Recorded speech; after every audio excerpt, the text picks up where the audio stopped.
Hablaremos de la Constitución de 1917. Carranza convocó a la formación del Congreso Constituyente. Esto al principio tenía la finalidad de hacer modificaciones a la Constitución de 1957 y con esto dar fin a otra etapa de la historia. El redactar una Carta Magna no es fácil. Tiene muchas complicaciones hacerlo, puesto que implica un cambio de régimen en todos los ámbitos de la nación. Debido a la situación que se vivía en ese tiempo, hubo una gran diversidad de las opiniones de los diputados. Esto produjo la formación de dos grupos extremos, las izquierdas exaltadas y las derechas moderadas. En la Constitución quedaron incorporadas las propuestas y demandas de las diversas corrientes revolucionarias. Establecía el federalismo, la división de poderes, la no reelección, un poder legislativo en dos cámaras que era diputados y senadores, y una comisión legislativa permanente, que a diferencia de la Constitución de 1857, dio más fuerza al poder ejecutivo. Como se explicó en temas anteriores, todas las ciencias están en interacción y la historia no es la excepción. Esta se auxilia de la sociología, entre otras, y estudia temas propios de la ciencia jurídica, o dicho de otra manera, pues temas del derecho. También estudia su desarrollo histórico y se expone en el carácter social de la Constitución de 1917, que es la que nos rige hasta la actualidad. Una Carta Magna se refiere a la sociedad, en tanto que los beneficiarios de toda norma jurídica son las personas, los individuos que la entregan. En este tenor se podría decir que todas las leyes jurídicas son sociales, pero cuando se hace referencia al carácter social de la Constitución, el sentido es distinto, sino que a lo que se hace referencia es a la aceptación doctrinal del término. Con fundamentos en las afirmaciones anteriores, se incluyeron diversos artículos en los que regula la situación de ciertos grupos considerados en estado de vulnerabilidad. Como sabemos, Carranza originalmente había propuesto que se estableciera la plena libertad de enseñanza, señalando que sería laica la educación impartida en las escuelas oficiales y gratuita la enseñanza primaria. Pero la propuesta carrancista no prosperó y fue cambiada por el ala radical, quedando aprobada de la siguiente manera. El artículo 3, que la enseñanza es libre, pero será laica la que se dé en los establecimientos oficiales de educación. Lo mismo la enseñanza primaria, elemental y superior en los establecimientos particulares, pero que ninguna corporación religiosa ni ministro de algún culto podría establecer o dirigir escuelas de instrucción primaria.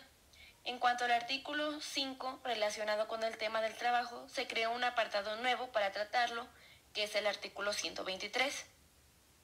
Sin dejar de mencionar el tema laboral en el artículo 5, en el artículo 123 quedaron plasmadas varias reivindicaciones sociales de los trabajadores, como la duración de las jornadas de trabajo de 8 horas, la regulación del trabajo de las mujeres durante el embarazo, también el salario mínimo, el descanso semanal obligatorio, y se estableció que la responsabilidad de los patrones por los accidentes de trabajo.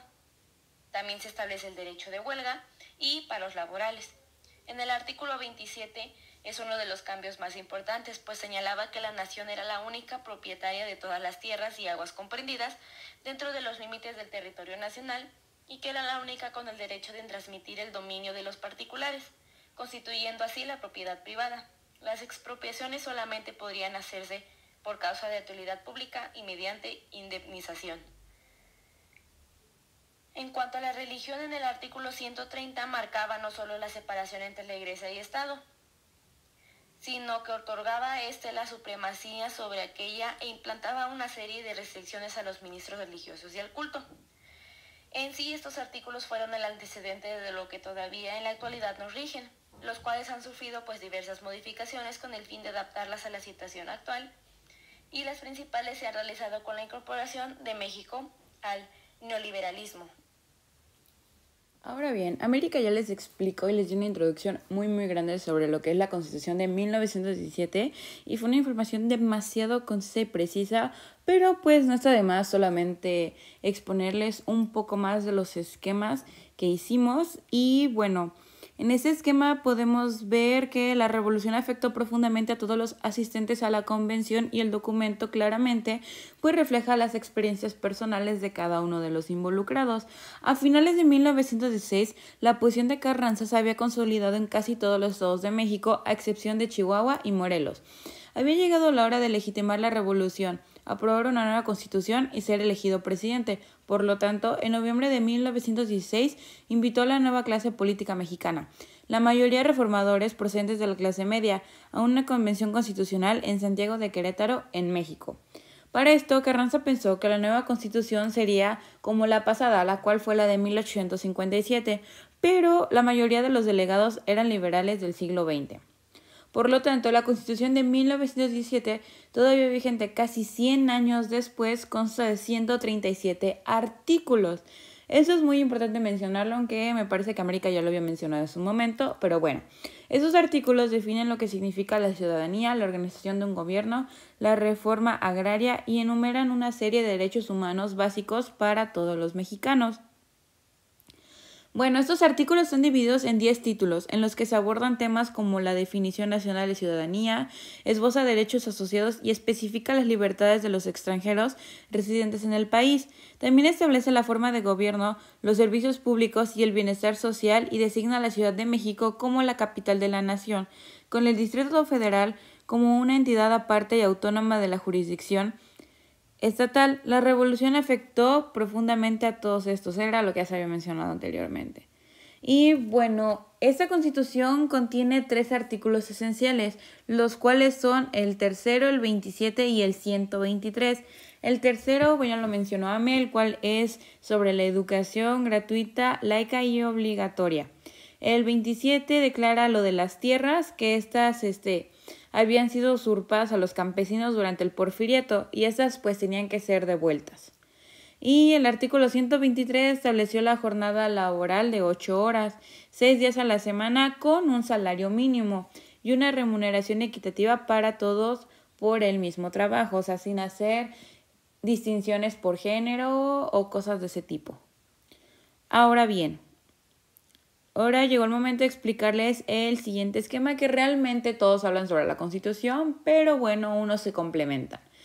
Aquí tenemos como la portada la Constitución Política de los Estados Unidos Mexicanos de 1917. Bueno, esta, como sabemos, se originó a partir de la nueva realidad social que vivía México tras el inicio de la Revolución Mexicana. Porque, bueno, para que la Constitución se diera, primero tuvo que haber pasado la Revolución Mexicana. Esta es una realidad que necesitaba una nueva Constitución política que se ajustara a ella y garantizara los derechos de todos los mexicanos. Bueno, ¿qué dio y qué buscó? Esta dio mayores facultades al presidente y reforzó la autoridad del gobierno federal. Buscó garantizar la libertad municipal. Buscó limitar la capacidad de acción que otros influyan en la sociedad, tal como la iglesia. Esto es muy importante porque mucho de esto gira en torno a la iglesia. Bueno, los diputados al Congreso de 1917 elaboraron una constitución, que es la presente, en la que se garantizaba no solo las libertades individuales, sino también los derechos sociales, los cuales son la educación, el trabajo y las tierras, los cuales básicamente están con el artículo 3, 27 y el 123 que fue mencionado anteriormente. Bueno, este documento, el original, se encuentra en el Archivo General de la Nación. Como muchos sabemos, fue promulgada el 5 de febrero de 1917 por el presidente constitucionalista Venustiano Carranza, el cual es el que tenemos aquí en la imagen. Esto fue como producto de los movimientos revolucionarios de 1910. Fue precisamente en Cuatro Ciénegas, Coahuila, que estuvo al mando y fue un político mexicano que lideró la etapa constitucionalista de la revolución. Esta fue la primera en la historia en incluir los derechos sociales, marcando así un antecedente para el resto del mundo. Esto le otorgó el reconocimiento de la primera constitución social del siglo XX, social pues porque ya incluía los derechos sociales. Y bueno, los artículos que destacan son los que anteriormente mencionamos. Como les digo, realmente todos los esquemas se complementan, entonces no vale la pena repetir la información, pero pues aquí está de igual manera. Y bueno, esta ha tenido más de 200 reformas y es la norma actual que nos rige. Y esta se divide en 2 partes, dogmática y orgánica, y se compone de 136 artículos y bueno, en definidas cuentas eso sería todo. Y bueno, estamos en la materia de historia con la maestra Nancy Pérez. El equipo está conformada por la alumna Zaira Olmedo, Leonardo Moreno Soto, América Ortega, Carol y una presente que soy María Elena Vega. Somos de 4º semestre de la preparatoria Ricardo Flores Magón. Muchas gracias.